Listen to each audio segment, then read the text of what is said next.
like I need to teach you some respect. There's nothing you can teach me, Joker. Oh, come on. There's always something to learn. Let's start with getting your ass kicked 101. Arkham Asylum's release in 2009 confounded the expectations of those who assumed it'd be just another third-rate superhero adaptation. The circumstances surrounding Arkham City couldn't be more distinct. Expectations for Rocksteady's second rendition of The Dark Knight are sky high, and rightly so, given just how much a larger, more open world can bring to a Batman game. Does Arkham City live up to the promise? Or are we witnessing sunset in Gotham? 1, 2, 3.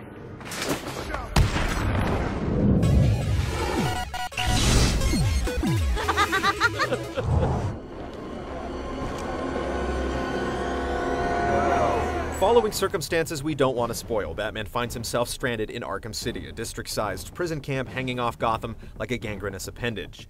If you're determined to know what's going on, DC released a prequel comic that connects the events in Arkham City to those of the previous game. Long story short, the inmates are once again running the asylum. It's just bigger this time.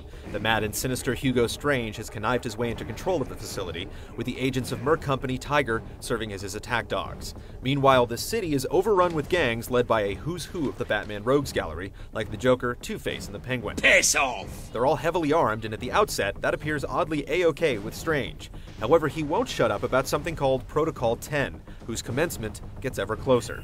You are the one to blame. It's not long before the intensity ratchets up to a fever pitch and the plot begins to twist in exactly the way you'd expect a cameo and crossover-laden comic series to. Just like its predecessors, Arkham City's story leads you by the nose across the span of its grand set, sometimes in circles, but its direction is so careful and its pace so expertly executed that you'll scarcely mind. This also applies to the side missions, which serve as mini-stories in themselves, dedicated to fan-favorite villains and anti-heroes that feel better developed than optional content has any right to be. Why doesn't he just tell you what he wants? Because he's insane.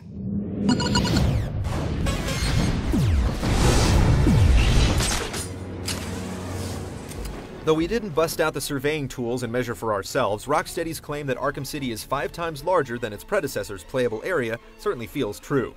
Almost from the get-go, you feel like you have the run of the place, though there's just enough danger stitched into the environment that you'll generally want to look before you leap. Or grapple, soar, or dive, as it were.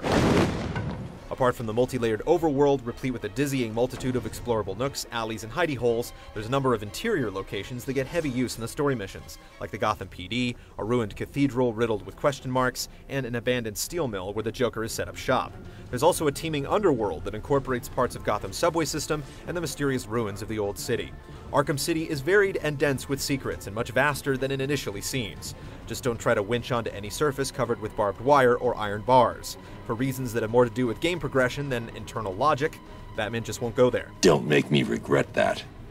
Given how every event in the main story is framed as urgent and imperative, the missions provide a pull that's hard to resist.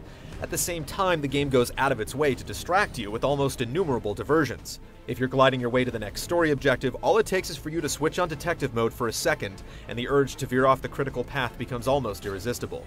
It might be one of the hundreds of Riddler trophies hidden in the distance. Perhaps it's the chatter of nearby thugs, groups of which are cleverly arranged throughout the world in often maddeningly challenging configurations. Or maybe you just stumbled across a genuine side mission whose individual storylines often rival the main one in terms of urgency and variety. Whatever the case, it's hard to stay on task in Arkham City, and once you realize just how densely packed the environment is, you'll be afraid to turn detective mode off. It's a bit of a shame, given how cool the world looks when not viewed through that weird X-ray filter. Expect to spend about 12 hours getting through the story, give or take, and many more perusing the slew of side missions. It bears reiteration that this optional content feels anything but. Disconnected from the story as they may be, these playable vignettes are every bit as salient to the Batman experience as the main event. For better or worse, some of this content, like the Riddler's most devious challenges, depend on how much of the fussy collectathon stuff you've engaged in. Other stuff is available more or less at the outset, like the packed-in Catwoman DLC scenarios, which are intertwined with Batman's story, and also accessible through the main menu after you unlock specific chapters. No kiss?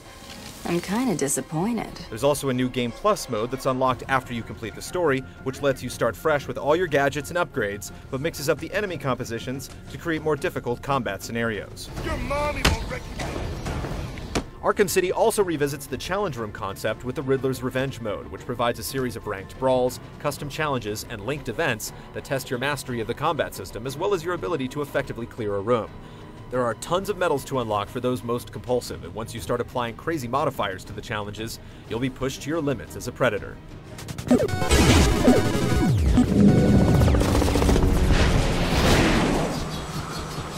As evidenced by the new wonderful toys at Batman's disposal, Wayne Tech R&D has been working overtime since 2009.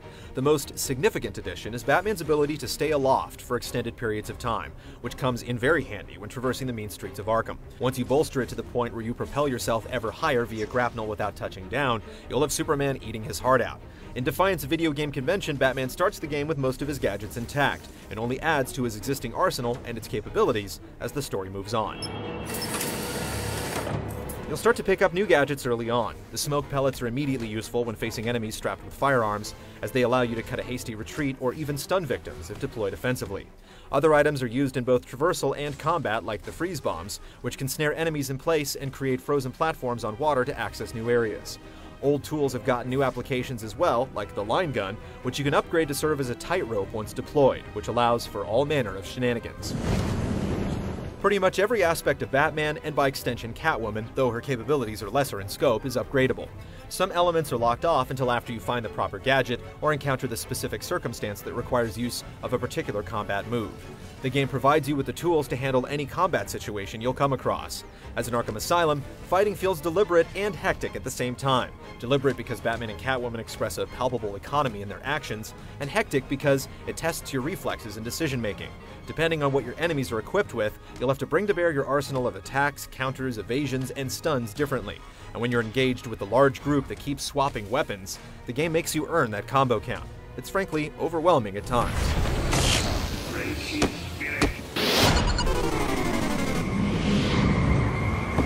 Me and these guys. Arkham City spares no expense in its effort to deliver a wholly convincing Batman experience.